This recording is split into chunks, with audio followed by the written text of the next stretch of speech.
Welcome back to Financial Clarity for Doctors. I'm Corey Janoff, joined as always by Rachelle Vanderzanden. Hey, everybody. And today we want to talk about teaching kids about money. So most of our topics revolve around adult-related money concepts, but it's never too early to get your children started. So we're going to talk about a few examples and some ideas here today. But first, Rachelle, I've got some exciting news. So Camden, my oldest son, for those of you who don't know, lost his first two teeth in the past week. Oh my goodness. Yeah, big week in the Janoff household. And it's funny because when he goes to bed, we had a tooth fairy committee meeting, and the associate tooth fairy suggested a $2 reward. The senior executive tooth fairy wanted to do $5, so we compromised and went with $5. And so now he's got $10 to his name, and he asked me, like, just out of the blue, he's like, "Hey, Dad, if I spend my money that the tooth fairy gave me, will I still have any money?" And I'm like, "Well, no, you'll have whatever you buy with the money." He's like, "Oh, well, I want to keep the money. I don't want to spend it." And I wish I had this recorded. This like made my heart sing. As Proud dad moment. Yeah, like you have your father's genes. Save your money. Um, so yeah, we now we just probably need to open a bank account or something, or get him a wallet so it's not just sitting in his sock drawer. But Getting lost, probably. hmm but yeah, so that's kind of got me hmm thinking, hey, we need to start applying some of these concepts in our household now that we're going to Yep. talk about here today. Yeah. When Colette started losing teeth, I had to do a neighborhood survey of what the tooth fairy was bringing to the neighborhood kids. Because I didn't want it to be like, well, this kid got $4 and I only got two. I was saying, I like, just wanted it to be I got fair. $1 as a kid. I'm like, all right, that was like 30 years ago. So with inflation, it's hmm about $2. So, um, I mean, and honestly, sometimes kids that little, it's like if you give them four quarters, they think it's more than $2. Like they don't understand the denominations very well. So you can pull one over on them, but that's not the point here. The point is to actually teach them about money. yeah, it's funny. They like shortly after that, I saw our phones. They know everything about us because I saw a tweet like a couple days later. Some mom said that her son brought his friend's tooth home to stick under his pillow because they learned that his tooth fairy gives more money than his friend's tooth fairy. So Oh my gosh. you're smart to poll the neighborhood and see what the consensus is. So there's some consistency. Yeah, yeah, absolutely. There's always going to be some variation, but this actually, I think the next point that we're going to talk about is like talking about money regularly, and I think that's something that adults don't even do a lot of the time. And sometimes you get underpaid because you and your coworkers are not discussing how much you make. If you did, it would probably be much more fair and much more equitable. So, the kids are doing this exact thing with the tooth fairy, like figuring out who's getting paid what by the tooth fairy because they are talking about it, which I think is a good thing. They're trying to game the system a little bit, which is pretty funny. Yeah, absolutely. That's probably where we want to start, is just talking about money more regularly. Make it normal. I think Mm-hmm. part of the issue in just our society as a whole is money is considered a taboo topic, that, kind of along the lines of sex, politics, and religion, that you just don't discuss with people outside your like immediate circle. And even in your immediate circle, it's, maybe you talk with your spouse about money, but you don't really, and maybe your best friends if you're on those terms, but you definitely don't bring it up at work. You definitely don't bring it up, with just acquaintances, unless you're Mm-hmm. Rochelle and I, and then it's just we're numb to it because we talk about it daily. So we're talk about money all We're the time with awkward. anyone. Um, but yeah, make it a normal topic, make it comfortable. Talk with your kids about money. Point out the cost of things when you go grocery shopping. Like, ooh, this item's on sale. You like your Cheerios. Well, that's half, buy one get one free. So let's get 2 boxes of Cheerios this week at the grocery store because they're on sale. Um, and you got to make it age appropriate. Like you can explain to kids that you're not going to go to Hawaii for spring break like their friends are doing because you want to save more money for retirement so you can stop working one day, or you're adding money to their college account so they can go to college in the future. You got to make sacrifices. There's opportunity costs for everything. Money you spend on one thing is money that you can't spend on another thing. So we have limited resources, no matter who you are, like Jeff Bezos, Elon Musk. There's a finite amount of money that people can spend and do things with, and we have to make priorities, and having those discussions with your children can start to instill that that understanding sooner rather than later. Mm-hmm. I think I spend a lot of time talking with our little one. She's 6.5, about wants versus needs, like, because I think a lot of times kids have a very hard time separating that. They feel like the thing that they want is something that they really need, like, because they want it badly enough that it definitely feels like a need. So we spend a lot of time talking about that. We need food, we need clothes, we need, a house over our heads and all of that kind of stuff. But the rest is extra. Like, you don't need another toy in your room that eventually is going to get in the trash and that you also have to clean up, and you have a hard enough, you have a hard enough time cleaning up your room the way that it is. We had more stuff to the pile of stuff. It's going to get even harder. And there's a lot of conversations that we have about that kind of stuff, because, and you can bring that back to money too. It's like, if we're spending money on these things that we don't really need, then that means mommy and daddy maybe need to work a little bit more to earn a little bit more money to buy the stuff that we didn't need in the first place, which is really maybe a trade-off that your kids don't even want to make. Maybe your kids don't want you to work more in order to give them more stuff that they don't need. And I think that can be a very valuable conversation to have, because they should value their time too, just like you should value your time. And that is a big trade-off, time and money. Yeah, I mean, that's something for a lot of you physicians that you could point out, like a kid wants a new bike or something, and say, hey, we could get you a new bike. It's going to mean I have to work an extra shift on a Saturday. So do you want me to play catch with you on Saturday, or do you want me to go work so I can afford to buy you a new bike? What's now, depending on the kid, they might say, yeah, go to They work might on a say you want a new bike.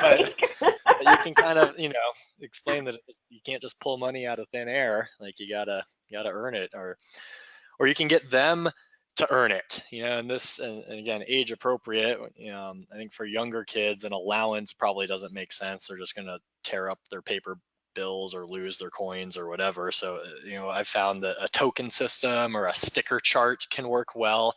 Kids like to see shiny, pretty stickers or the tokens kind of instead of actual money, and use it however you see fit. Like you could give them tokens or stickers if they clean their room, or we tried it because our kids are having a tough time actually staying in their rooms all night. So if they stayed in their rooms all night, they got stickers, and once they got a certain amount of stickers, they could exchange it for a toy, or something fun. And you could offer it for doing chores, and I know there's plenty of debate on the interwebs about, oh, should you pay your kids to do chores or just teach them that they need to do it to be part of this household, because that's just part of living, as you're doing chores. So either one, I don't have a preference one way or the other. However you want to run your house, run it that way. But finding ways to, I don't know if bribe is the right word, but kind of incentivize them. Hey, do task, get reward, and those stickers or tokens can come in handy and kind of teach the concept of money to young children. Like, all right, I have to earn these things, and I can exchange these things for something that I want, like a toy or a game or ice cream or whatever. So what are your thoughts there, Rachelle? And if you don't like framing it that way, I think we sometimes frame it as like expectations and privileges. So if you do these things that you are expected to do, then we can record that in some way. Like we had a little kind of token system too, where it's like, if you do the things that you are expected to do, then there are privileges that come with that. Like there are some things that are privileges that you just don't get to do just because. Like, we're not necessarily going to have a movie night just because, like, let's have some level of expectation in order for you to be able to do those things. So yeah, and we would list have a short list of things that she could pick from when she did a good job with that. So it was like, we have a movie night where you get to pick the movie and we have a special snack at the same time. Or, we get to do an activity. Like, and sometimes it's a good idea just to be thinking about like other things outside of like belongings that you also don't want to clean up in your house. But like taking them bowling or taking them to do laser tag or anything like that. Those, I don't know, kids love that stuff too. For sure. And then as your kids get a little bit older, maybe kindergarten, first grade could be a good time to introduce an allowance with actual money. And you can start teaching them about saving versus spending. Hey, you got your weekly or monthly, however you want to do it, allowance. You could either spend it all now on something that you want immediately or save up for something bigger down the road that you want to get. And it's that, the concept of delayed gratification and patience. I think, again, age appropriate. As the kids get older, you could apply different ideas and strategies. Like Rachelle, I think you have an example of a friend who has a Mm-hmm. debit card for their kid, and why don't you explain it? Yeah. Yeah, so I have a neighbor actually that has a fairly young child, and she's not young, but like 12. And she's given her an allowance, but a very like significant allowance of like $500 a month, and she has a debit card.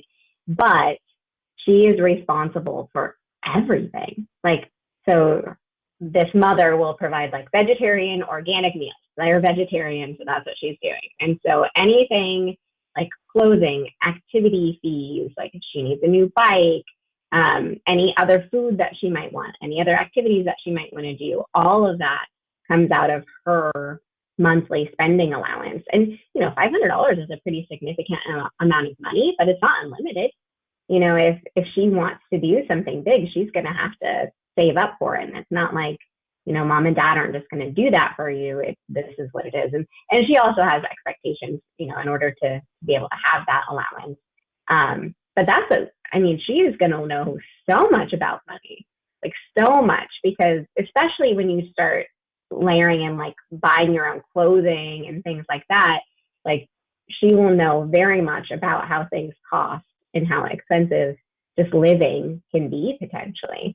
And I think that's really good because, I have other friends with college age kids who graduate from college and, like they don't necessarily pick that job that was going to make them the income that they needed to survive. And now they're doing jobs that they don't really want to do and not making that much money and just having a hard time making ends meet at like 21, 22, which, you don't have it all figured out at that age anyway.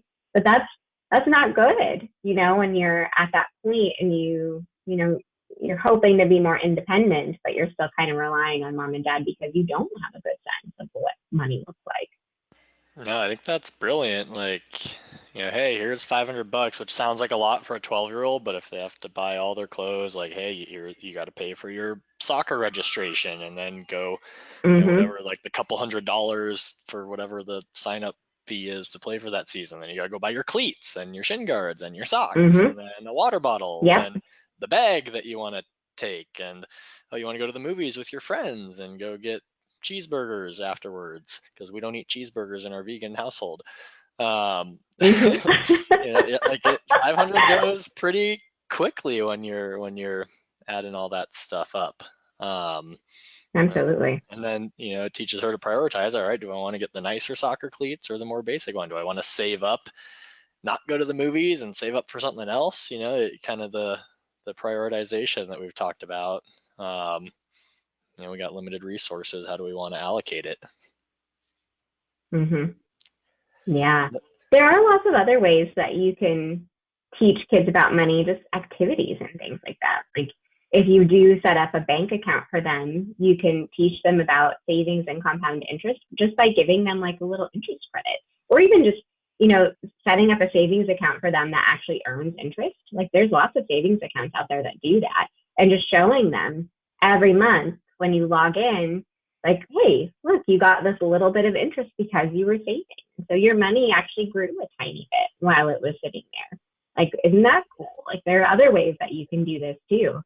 Um, I mean, then you can get into more complicated topics like inflation. Like, hey, that $10 Lego set that you wanted to buy now costs $12. So maybe you should have just bought it when it was $10. But it's all age appropriateness too. Like, where your kids are at in terms of what they can absorb, and starting with very, very simple topics first is going to be best, and then building on that as they get a little bit older. One idea I really like, and again, with all this stuff that we're talking about, take it or leave it, whatever cherry pick the stuff that you think would be good to implement. But I think for kids that are, I mean, I guess really any age, once you start introducing the concept of money, open that savings account, encourage them to save their birthday money, their holiday money, allowance, whatever. Um, and rather than, just putting the, you know, tens of dollars or hundreds of dollars, a small balance into a high interest savings account that's getting them, 1 to 2% at current rates, they're not gonna get very excited about the pennies that accrue on a monthly basis in interest. But one thing that I've heard of some people doing, um, which I really like, is you open a bank account for them, link it to your primary checking account, and then every single month you credit them 1% interest on their balance. So they get 1% monthly compound interest, which equates to more than a 12% annualized rate. So you're kind of simulating that real world compound interest that's honestly even a little bit better than what you'd probably get long term in the stock market. But it'll get them a little bit more excited. Like, hey, my $100 is now $101 this month, and it's $102 next month. Ooh, I had a birthday. Let's add another 100. Now that $202 turns into $204 the next month, and they can actually see that and check it with them every single month. Log in together, look at it. Like, hey, here's your credit for interest, and just seeing that money start to compound and accrue, and you could track it in an Excel spreadsheet if that's easier, whatever way to visualize it, because when you're teaching these concepts to young kids, the visual piece, that's why I think the token and the stickers for the really young kids works well, but being able to see it in action, I think, is important.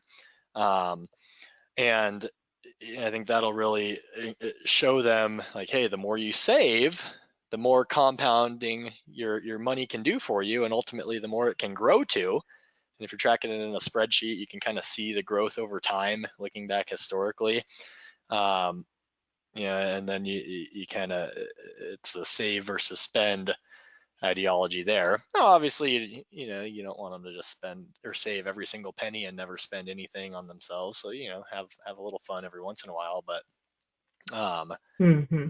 But yeah, I think really teaching that idea of saving early on, establish that habit, because that'll really set them up for the solid fundamentals later in life when they need to make sure they're saving a portion of every paycheck so they can ultimately reach their long-term financial objectives. Definitely. And there are lots of games that teach money. I know we have Monopoly Junior at home, and you can incorporate even more fun into those games. We have the one where it's literally just everything. Like, there's only $1 bills. You don't have to worry about denomination, just one. So you start simple, and maybe buying the property costs 3 Monopoly bucks, and then the rent is also 3 Monopoly bucks, which doesn't make sense at all. But we don't have. But it's like you land at the pet store, and it's like, oh, what are we buying today? I'm like, sometimes my daughter will pretend to be the clerk and will help me pick out my animal, and then I will give her my $3. And so there's lots of fun things that you can do to learn about money and not make it overly stressful too. Like, just get some real world simulations going on. I know there's lots of like video games and things like that where you can kind of earn credits, earn money, and buy things and stuff like that. I don't do a lot of video games. I know there's also like arcade games. If you go to the arcade and you win tokens, and you get to use your tokens or your tickets to go like buy things at the like little arcade shop, like that's another way to learn about how you're spending your money. Although I usually lie to my daughter about how many tokens she has. Just let her pick one small thing, but maybe that's not the best teaching opportunity. Um, yeah, there's also lots of cute books that you can look at. I think, Corey, have you read some of those with your kids? We have one. I'm trying to remember the name of it. I'm just quickly Googling to see if I can find one. It's like a series with, I want to say, a rabbit or something. I'll have to go find, but I mean, just Mm-hmm. Google. You can find. I'm sure there's more than one about money and spending money and saving money and whatever.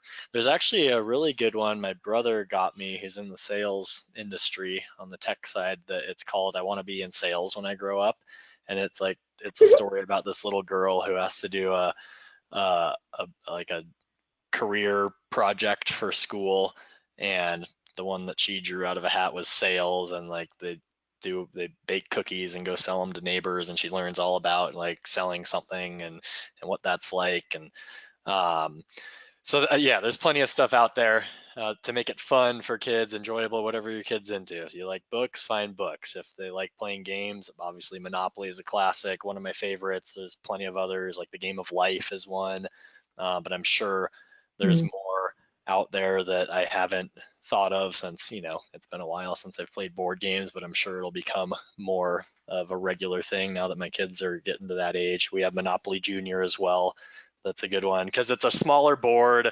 The denominations, like you said, and $1, so you can like get through a whole game pretty quickly because their attention spans are short. Um, Mm-hmm. Absolutely. the video games, and it doesn't have to be like your typical video games. You can do the bait and switch on your kids and get them educational video games. Like I remember as a kid, most like when we first got a computer, my parents got games for us, and then in hindsight we realized this, but in the time it was just a fun game. But all of them were basically educational games, like math blasters, where you're basically doing all these little math equations to solve the puzzles. And there was one called the logical journey of Zumbini Island or something, where you gotta like to solve these logic puzzles, and it's a lot of fun. um, but there's one that does for younger kids. Like, do you have any of those leapfrog devices, Rochelle, for Mm-mm. what? They make different ones for different Mm-mm. ages, but it's like a little, Game Boy basically with a bunch of preloaded games on it, and so you don't have to buy all those cartridges like we used to have to do. And all of them are like education, math, logic, problem solving games, but it's fun for the kids because it's a Yeah, game, so they can have fun while learning stuff. Um, so I think that's a good thing to do. You can compromise. Your kid wants to play video games. All right, they can play video games, but you're going to pick the games and make them educational games. absolutely. I think there's a lot of value in delayed gratification for kids too. Like instead of being like, I'm going to do this right now, or I have this $10 in my pocket, let's go to Target like this afternoon. We're going to pick something out, and I'm not going to have $10 anymore. It's like, let's take our time a little bit. Let's give it a few days, see if that thing is something you really do want. And a lot of times the desire passes. That's true for adults. It's definitely true for kids. You can tell you half the time my child forgets that she even wanted anything in the first place and forgets that she had money. And then, then you have the problem of tracking it down a little bit. But if they really, really do want something, I love the idea of, giving them a visual representation of it, like having a picture of it taped to their bedroom door. Maybe they have one of those little, the little charts where you can fill in like up to where you get to your goal number so that you're saving money over time, and like a little thermometer thing. Those can be really cool. I know that around Christmas time we get the catalogs, which are terrible for like Amazon or Target or whatever it is. And Lakeshore then Learning. she will, yeah, yeah, she'll go through and she'll like mark every single thing. And that's harder because then like the whole Santa thing comes into it. And like money is not even a question. It's like, well, Santa has to give presents to all the kids. Santa can't like use all of his resources just to give you presents, right? Santa has limited time and resources too. The elves can only build so many toys, which is kind of the same.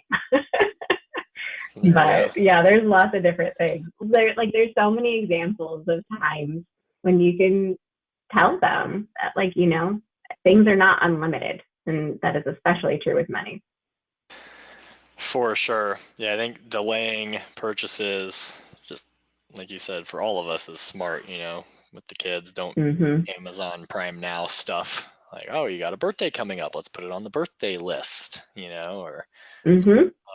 same with adults. We can avoid Amazon Prime. It's dangerous. But another Yeah. one for kids that are working, you get a high schoolers or maybe middle schoolers, or heck, maybe you've got a child model or something. But if they're earning money in any way, shape, or form, um, open a Roth IRA for them and start that retirement savings early. Now, you have to have earned income to put money into a Roth IRA, so they'd have to actually like file a tax return to claim income. Now, if they're only making like a few $1,000s a year, they're not going to really owe any taxes. Um, but you can put up to 100% of your earnings in a Roth IRA. And I think a good strategy for those of you that want to do this, because kids aren't going to want to save 100% of their money. They're going to want to spend some of it and buy stuff that they want. But do a matching program, like make them, or I guess strongly encourage them would be the better word, to put at least half of their paycheck into their Roth IRA, and then you match it. So if they make $3,000 working over a summer, they put 1,500 into the Roth IRA, you put 1,500 of your own money into the Roth IRA, so they get 1,500 of spending money, 3,000 still goes into the Roth IRA, and they're saving for retirement. The goal would be to get an amount equal to 100% of their paycheck up to the annual limit that the IRS sets every year. Currently, it's $6,000. Wouldn't be surprised if it goes up to 6,500 or 7,000 within the next year or so.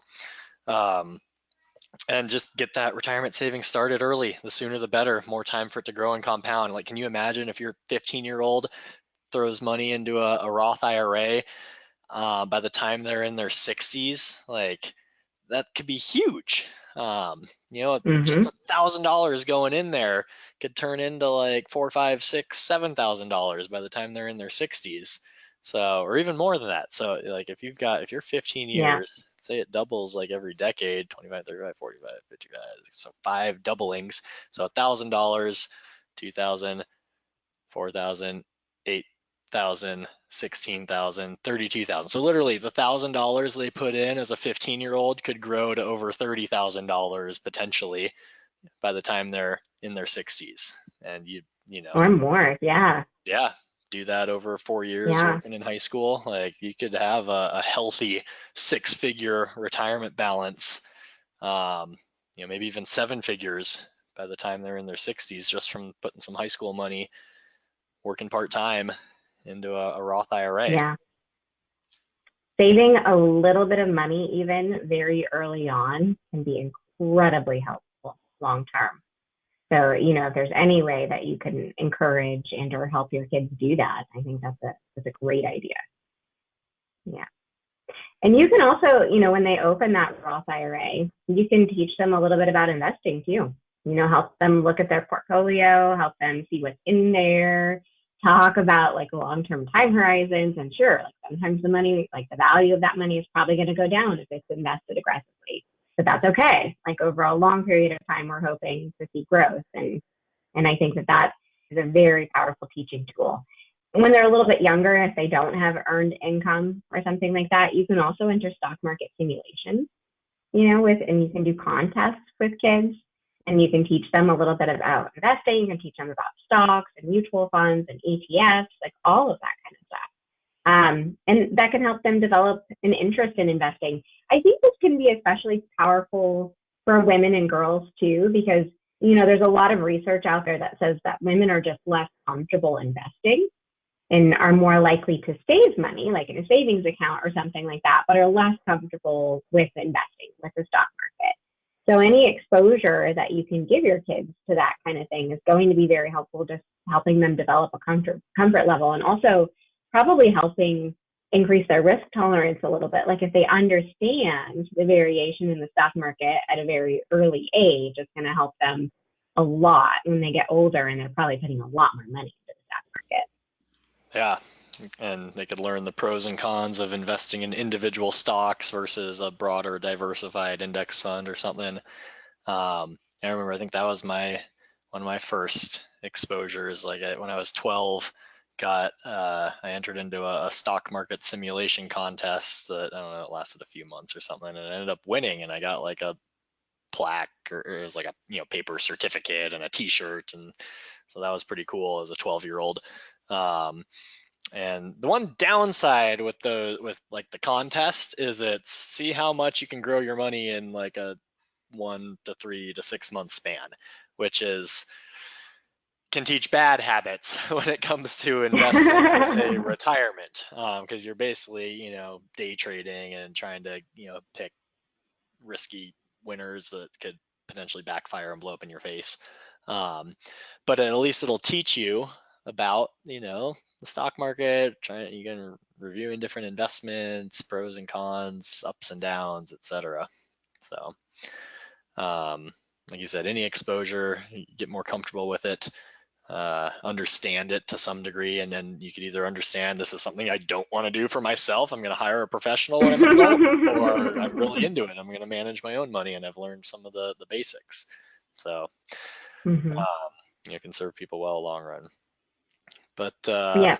I think more than anything, like just in summary, make sure you're talking about money with your kids and also help them know that money is not the only thing that makes the world go round and not the most important thing. Because, yeah, I know. I really love the idea of time versus money and how sometimes, your time is more important than money. Sometimes money is more important than your time. Like you have to be able to put a roof over your head and stuff like that. But, there's a trade off there. I think everything in life can be a teaching opportunity, especially when it comes to things like money, because there are so many transactions that are happening every day that we don't even realize it. We automate all of our bills, we do all of these things, and half the time kids have no idea that it takes money to turn the lights on in your house. But it does. Like all of those things happen. So, everything that you do potentially has some sort of transaction behind it that's just a mystery to kids. So the more that you talk about it, the more that they'll understand and know that. Yeah, and start early. I think getting some things going really early on is going to be really powerful for them. Um, Tell your Warren Buffett story, Corey. I want to hear it from you. playing a story, I've heard a quote from him. Like Warren Buffett, Mm-hmm. if you've, I'm sure everyone's heard of him before, but he started investing when he was 11 years old. He bought his first stock when he was 11, and he's said, later on in life that his biggest regret in life is that he didn't start investing sooner. So, that compound interest we talked about a minute ago, you get $1,000 in your Roth IRA as a 15-year-old, it could be a, 30 plus $1,000 sum as a 60 something year old. Imagine if Warren started at 8 years old instead of 11, he'd probably be worth 200 billion instead of 100 billion or whatever he's at today. So Mm-hmm. compound interest, if you get on the right side of it, it can do wonders for you. So start them early. Absolutely. Yeah, we're like, kids, money is not everything, but also help your kids make money. But it's Yeah, true, like obviously, even if money's not everything, it definitely helps the world go around. It definitely makes things easier. for sure. I mean, I think, like you said, money's not the most important thing in the world. Some kids want to become school teachers, which obviously is not a high paying job in America. Um, but, do what you're passionate about and you enjoy doing. But at the same time, be uh, money savvy, responsible with your money, spend less than you earn. Like it doesn't matter how much you earn, you got to live within your means, spend less than you earn, put a little bit aside for retirement savings. If you want to pay for your kids to go to college, put a little bit in their college account, live in a house that's reasonable for your income. Um, and in conjunction with all your other obligations, family size, student loans, etc. So, uh, yeah, the sooner we can instill these money concepts into our children, the better off they'll probably be in the long run, which is I think what all parents want for their kids is have them ultimately be responsible, you know, Mm-hmm. successful, however you define success, adults. Absolutely. I feel like I have a homework list. So, yeah. Thank you for listening, everyone. See you next time.